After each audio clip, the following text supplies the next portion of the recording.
जाना कि किस प्रकार सन्यासियों के यहाँ विशेष की फल की प्राप्ति बताई गई है। 10 बार वेदांत श्रवण से जो पुण्य कहा गया है वह बद्री तीर्थ के दर्शन मार्ग से सन्यासियों को प्राप्त हो जाता है। ज्ञानी अज्ञानी सन्यासी अथवा व्रत प्रायण सभी पुरुषों के अभिष्ट फल की प्राप्ति के लिए बद्री क्षेत्र का अवश्य दर्शन करना चाहिए। गुरु शंकर भगवान की जय। कल हम लोगों ने ये पढ़ा था, आज हम लोग आगे की कथा पढ़ेंगे। स्कंद बोले, महेश्वर जहां आपके हाथ से कपाल गिरा है, कृपया उस तीर्थ का महात्म बतलाइए।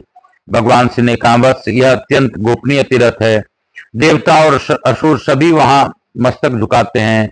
ब्रह्म हत्यारा मनुष्य भी वहां स्नान करने मात्र से शुद्ध हो जाता है। पाप मोचन कपाल तीर्थ में 5 तीर्थ हैं, उनमें किया हुआ स्नान, तप और दान सब अक्षय होता है। वहां विधि पूर्वक पिंड दान देकर पितरों के नरक से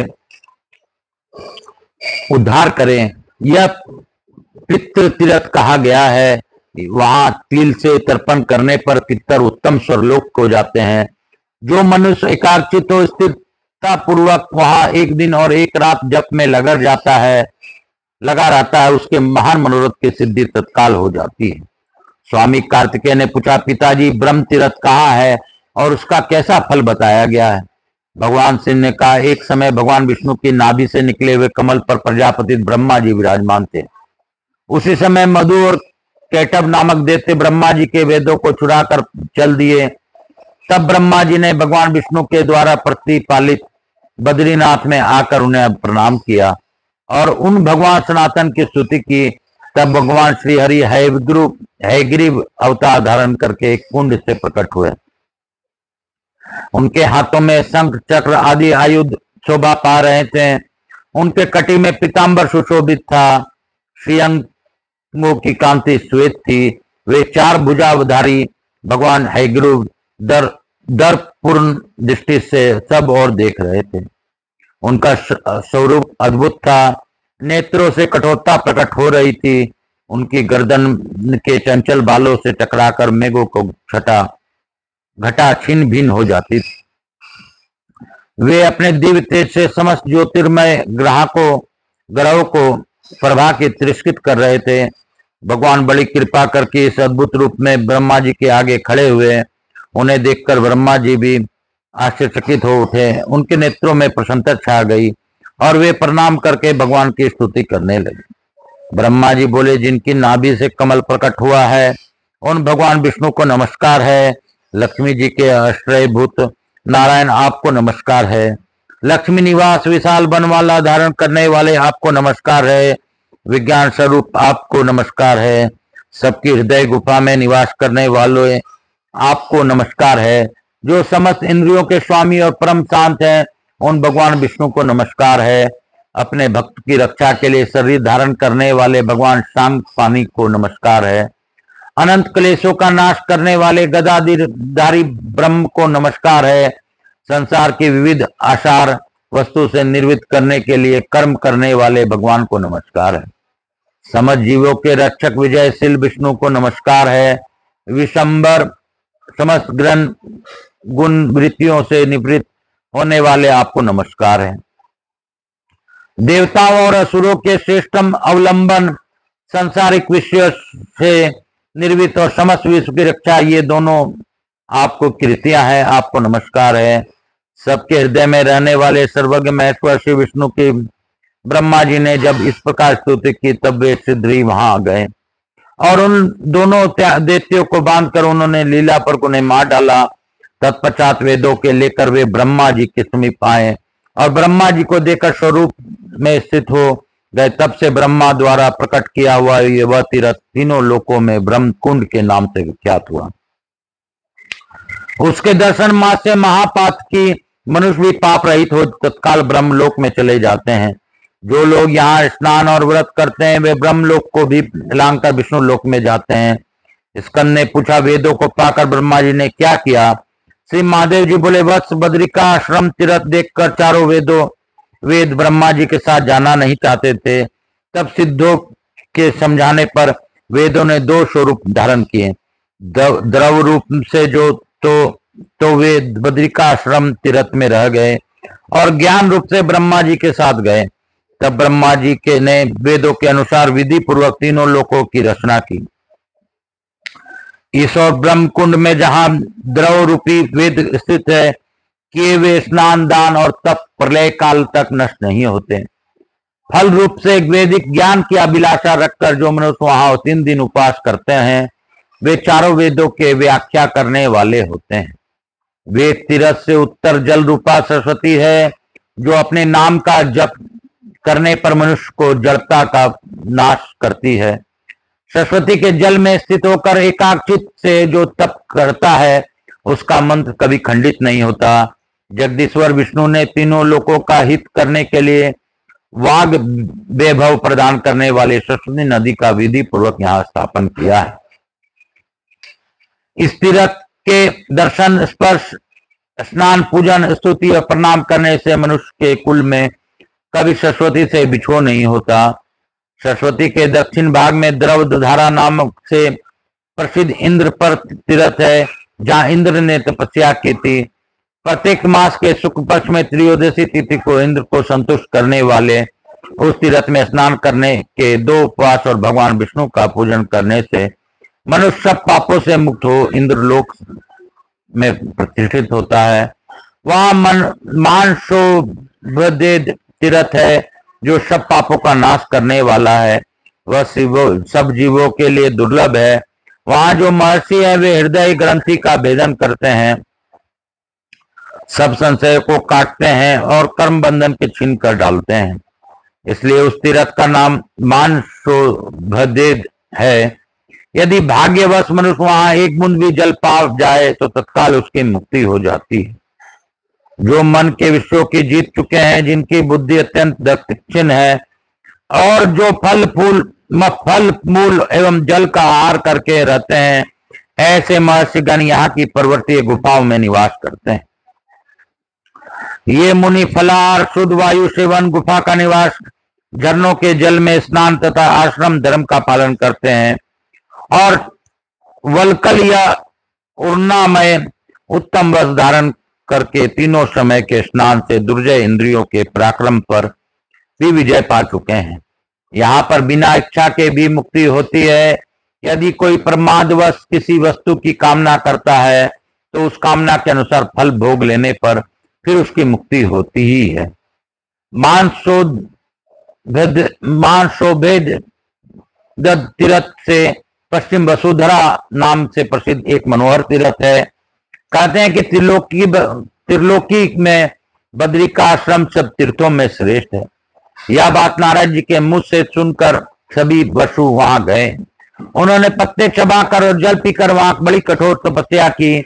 इससे उन्हें भगवान का दर्शन प्राप्त हुआ और वे आनंद में डूब गए। इस प्रकार नारायण देव का दर्शन करके उनसे मनोरम वरदान के रूप में हरि भक्ति, सुख और ऐश्वर्य पाकर वे सब बहुत प्रसन्न हुए। इस वसु तीर्थ में स्नान और आचमन करके भगवान जनार्दन का पूजन करने से मनुष्य इलोक में सुख भोगता है और अंत में परम पद को प्राप्त होता है। यहाँ पुण्य आत्मा पुरुषों को जल के मध्य में ज्योति निकलती दिखाई देती है, जिसे देखकर मनुष्य फिर गर्भवास में नहीं आता। यहाँ 3 दिन तक पवित्र हो उपवास और भक्ति पूर्वक भगवान जनार्दन की पूजा करने से साधु पुरुष सिद्धों का दर्शन पाते हैं। जो लोभी और चंचल है, जो सत्य नहीं बोलते, परिहास के व्यास से प्राय धन और प्राय स्त्री को कपट से ग्रहण करना चाहते हैं, जिन्होंने सत्कर्मों का त्याग कर दिया है, जो अशांत और अपवित्र रहते हैं, ऐसे मलिन चित्त मानव को यहाँ कोई फल नहीं मिलता। जो साधन संलग्न, शांत, एकाकी और विधि मार्ग का पालन करने वाले हैं, उनके द्वारा यथाशक्ति के वे जप, तप, होम, दान और व्रत आदि कर्म यहाँ अच्छे फल देने वाले होते हैं। जो मनुष्य भक्ति भाव से विभूषित हो इस पुण्य तीर्थ के विषय में पढ़ते, पढ़ाते एवं प्रकाशित करते हैं, वे भगवान विष्णु के कल्याणमय धाम में जाते हैं। बोलो शंकर भगवान की जय, बोलो विष्णु भगवान की जय, बोलो बद्री नारायण की जय, बोलो मेरे काशी विश्वनाथ की जय।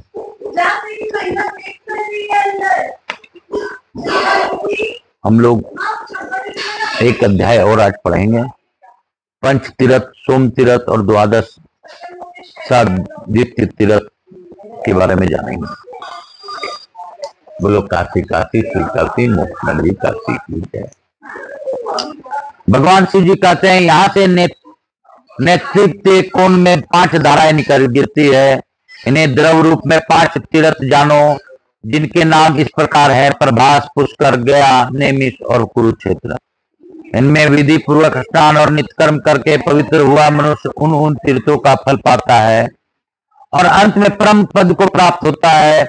उन तीर्थों में भगवान विष्णु की पूजा करके मानव इस लोक में बहुत सुख भोगता है और अंत में विष्णु का सालोक्य प्राप्त करता है। उसके बाद सोमकुंड नामक निर्मल तीर्थ है, जहाँ चंद्रमा ने तपस्या की है। पूर्व काल में अत्रि कुमार चंद्रमा जब युवावस्था में प्राप्त हुए, तब उन्होंने गंधर्वों से स्वर्ग वासियों के सुख की बार बार प्रशंसा सुनकर अपने पिता से पूछा कि स्वर्गीय सुख कैसे मिलता है। अत्रि ने कहा, बेटा, तपस्या, यम और नियमों के द्वारा भगवान विष्णु का आराधना की जाए तो साधु पुरुषों के लिए यही लोक और परलोक में कौन सी वस्तु दुर्लभ। तदंतर नारद जी से यह सुनकर कि बद्री क्षेत्र अत्यंत निर्मल है, वे अपने पिता के प्रणाम करके उत्तर दिशा की ओर गए। बद्री तीर्थ में पहुंचकर उन्होंने पवित्र फलों से भगवान विष्णु का पूजन किया और परम उत्तम अष्टाक्षर ओम नमो नारायणाय, ओम नमो नारायणाय, ओम नमो नारायणाय, ओम नमो नारायणाय, ओम नमो नारायणाय मंत्र का जप प्रारंभ किया। दीर्घ काल तक जप तप करने पर पश्चात भक्त वत्सल भगवान प्रसन्न होकर चंद्रमा से बोले, सुवर्त, कोई वर मांगो। तब चंद्रमा ने उठकर बार बार प्रणाम करके कहा, भगवान, मैं आपके प्रसाद से ग्रह, नक्षत्र, तारा, औषधि वर्ग तथा संपूर्ण ब्राह्मणों का राजा होना चाहता हूँ। श्री भगवान बोले, बस तुमने दुर्लभ वर मांगा है, तथापि तुम्हें देता हूँ, ऐसा ही होगा।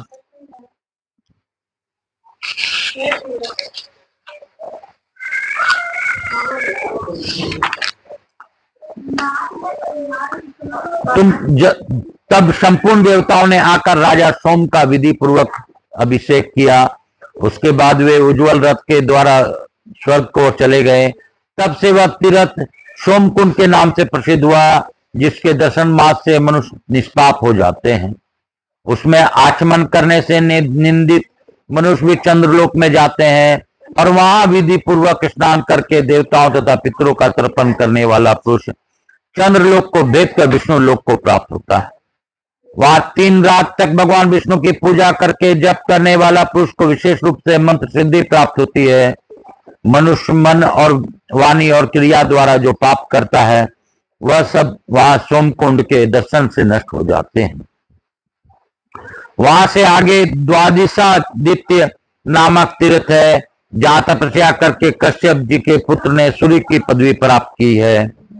वहां प्रत्येक रविवार को सप्तमी तिथि में अथवा संक्रांति के अवसर पर विधि पूर्वक स्नान करने मात्र से मनुष्य 7 जन्मों के पाप से मुक्त हो जाता है।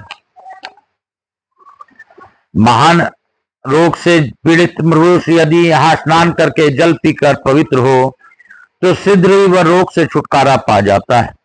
इसके सिवा वहां चतुर्स्तोत्र नामक तीर्थ है।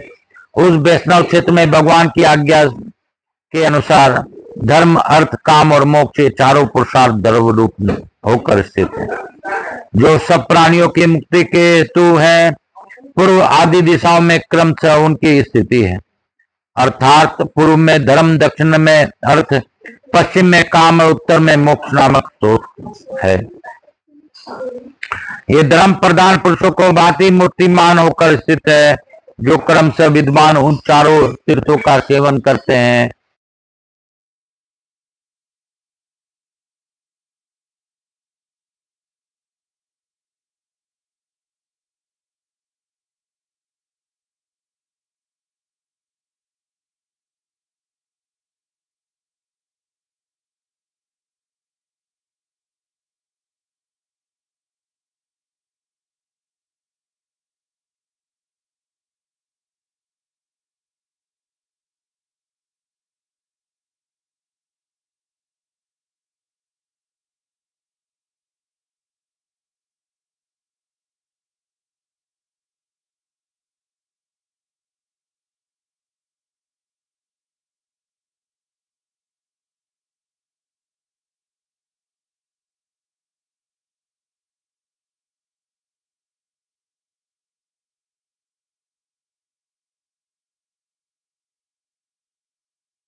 श्री गुरुदेव दत्ता, श्री गुरुदेव दत्ता, श्री गुरुदेव दत्ता, श्री गुरुदेव दत्ता, श्री गुरुदेव दत्ता।